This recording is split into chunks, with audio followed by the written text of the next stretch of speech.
In this video, I'm going to explain how to throw a teapot. So to start, I would first want to say a teapot is a very advanced project on the wheel, so once you master throwing a cylinder and wedging clay, you can probably throw a teapot. You're going to start off, once you wedge your balls of clay, you're going to have 3 balls of clay. Basically, you just need a large ball of clay, a medium ball of clay, and a small ball of clay. So first you're going to take the large ball of clay and you're going to throw your teapot body.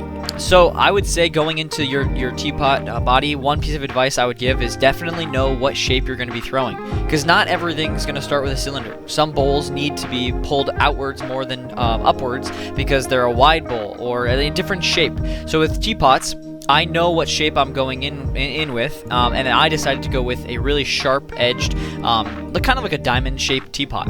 And so I had to, instead of pulling my cylinders all the way up, I did a half pull and then used that clay that was in the half part of my cylinder to push outwards, and then stretch the clay outwards and widen it. And I moved on to the lid.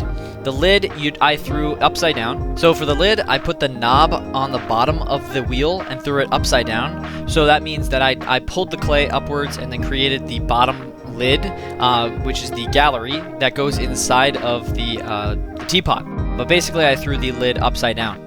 I use calipers, so if you ever throw a teapot, definitely use calipers. They are great for measuring with the size of your lid and the size of your teapot body and the relationship between the two, because it has to be close. You'll see later there is a way you can fix the size relationship between the lid of the teapot and the teapot body for it to still fit, which I did end up doing. And then I threw a teapot spout, of course. I threw 2 of these because typically there are a bunch of different teapot spouts that you can throw in different shapes. And so I decided to do 2 and then picked my favorite one.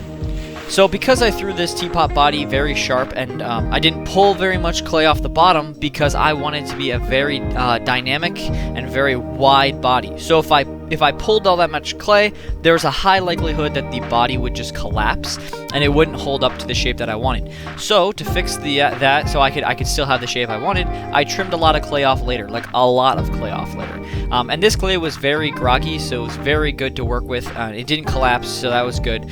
There was a lot more sand in this clay than the typical clay that I normally use, the white clay. But then I moved on to trimming the lid. So like I said, I trimmed the lid upside down, I had thrown the lid upside down, so that means I had to trim right side up, and I trimmed the knob, so then it was where you grab on the lid. I had to trim a lot of clay off of this, just of course because this is a very wide lid, and so there's a lot of cleanup, and I smoothed it out with a rib and a wooden tool, just to make it all shiny and smooth. When you're centering, normally I don't use very much clay when I'm trimming mugs to hold the clay to the wheel, but when I'm throwing teapots, I find it's a lot easier to use clay to push down your piece to the wheel, just because there's not much tension that can be created with the lid or teapot body when you're just pushing it onto the wheel and letting the water do the job. So I rely on the clay to hold it down, just because you're going to be trimming off a lot of clay on these knobs for the lid or the bottom of the teapot body. Plus, it's a very wide shape. I didn't want it collapsing while trimming either. And then I had to widen up the bottom flange of the lid, just because it didn't fit the top of my teapot perfectly. I really wanted it to be a snug fit for the lid to the body of the teapot. So I used my calipers and just measured over and over and over until I finally got something I was happy with. And like I said, I threw 2 teapot spouts. So I chose my favorite one, and then I trimmed that teapot spout, just kind of cut off the pieces that I felt were too excess clay, and then I put them onto the teapot body. And I've put the teapot spout, normally what you want the teapot spout to be above the top of your teapot body, just because if you fill up your teapot and the spout is below the top line, fill line, then the water will go out the spout before it gets all the way full. So you really want your spout to be above that teapot top line. And then for this teapot, I was thinking of just adding 2 small handles with a sort of bamboo handle, but I decided to pull a handle and a very large handle, so I also had to take into account where that handle was going to be laying on the teapot, or where the handle would go on or attach on the teapot body. to cut the holes, I really need to buy a hole puncher for these holes, but I ended up having to settle for just a random metal tool that was a hole cutter, and I could cut it out. But if you have a hole puncher or a ceramic hole puncher, it's really helpful, and it's a lot cleaner to cut the holes out of the clay, which I should definitely invest in one because they're super useful. But yeah, so I went with 6 holes, I believe, for the spout. Normally, to get a really nice pour, I would say do a lot more holes than what I did, just because it allows the tea to flow out, or whatever you're putting in the teapot, to flow out easier and give a better pour. And that's another thing with the teapot spout. When you're creating the spouts, you want to take into account how the water is going to go out, and you really want normally a sharp teapot spout to cut off the line of water so you don't get a drip on your teapot.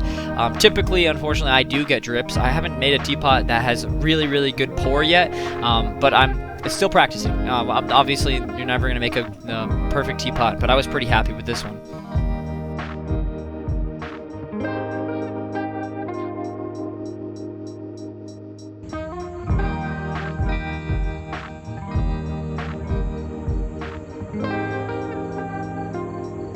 So here I am pulling the handle for my teapot. I was pulling a really big handle, so I wanted to use a lot of water, and you kind of just take your ball of clay and you stretch it out using water and very little force, and just allow the clay to droop down and create your handle for you, and you can kind of shape it as you go. You don't want to use a lot of pressure when you're pulling a handle, and you don't want to squeeze the clay really tight, just because it'll pull the clay and it won't be even. So definitely try to practice handle pulling. It's super useful for mugs too. But yeah, I really like this overhead handle to my teapot. It's kind of a contrast between a very sharp teapot body shape to kind of a soft, wavy handle on the teapot. So I thought it was a pretty nice shape to add. I also really like the convenience, and it kind of looks really, this teapot looks very practical and very usable and friendly to pick up. So I hope that it's a friendly shape, and I hope it can be used in the future. So this was the final result of my teapot. Of course, you can make a million different types of shapes of teapots. You can make tall teapots, fat teapots, skinny teapots, and there's so many different types of lids, the way they sit with a gallery or a flange, and there's so many different types of handles. And by no means, I'm not an expert at wheel throwing teapots, but I hope this video did give you some advice or some guidance when throwing teapots and some thoughts to think about. I hope this inspired you in some way to throw your own teapot and enjoy wheel throwing. So I hope you guys enjoyed this video, and I'll see you in the next one.